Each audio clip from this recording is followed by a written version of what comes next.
Now, life gives us all kinds of experiences, some very joyful and happy, and many of them rather challenging, to just kind of see how we're making it through. And it's each of those experiences that we are garnering from. And each lifetime we come in to gather that by looking at new geography, new culture, new families, and even world dynamics, depending upon the time of that life. And we have to navigate those waters as we are striving to bring God into our thoughts, into our emotional reactions of things, our energies, and our physical expressions. And you can imagine, this is why we have many lifetimes, is we make progress, but it's over time.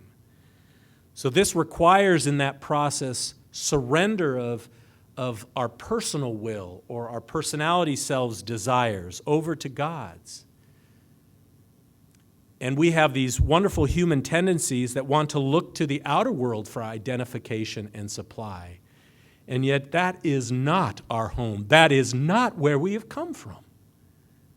It is from this source that we are eternally longing to return and find our identification and our full supply.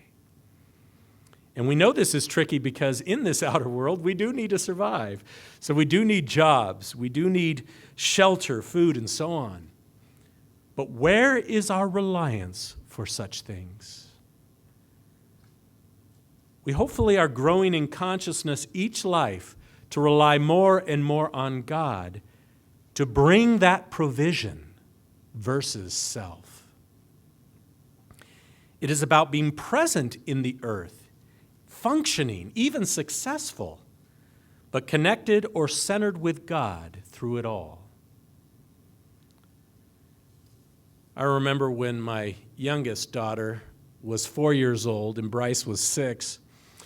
And, of course, we had our kids in very safe seatbelts and car seats on the way. But once we came through Questhaven's gate and we're heading up to Grandma's house, we'd unleash those seatbelts and try to learn how to surf in the middle of our van as we're going up the road, which was a fun thing to do when I was young, so I wanted to pass on that experience.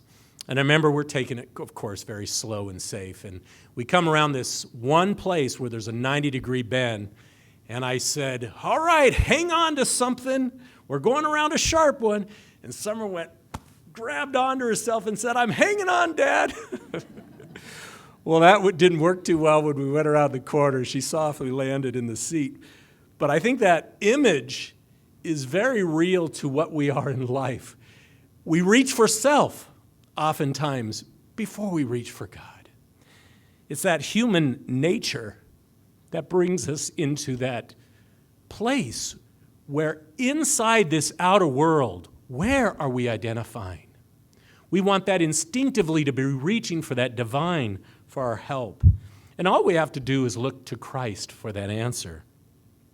We know, of course, the resurrection and the ultimate ascension, but it was the unwavering love for God. See, we all look at his expression of love to people, but that's not where it is. It's unwavering love for God that allowed that love for people and everything to come through, that allowed him to come to that resurrected spirit, which is still teaching us today and guiding us in our way. See, we all have lifetimes behind us and before us. And so we have this wonderful karmic imprint that is just our destiny. That karmic imprint is going to guide us into those situations and experiences that are going to sift us in the sand, to help us try to refine, to get us to awaken to where our real identification and supply is.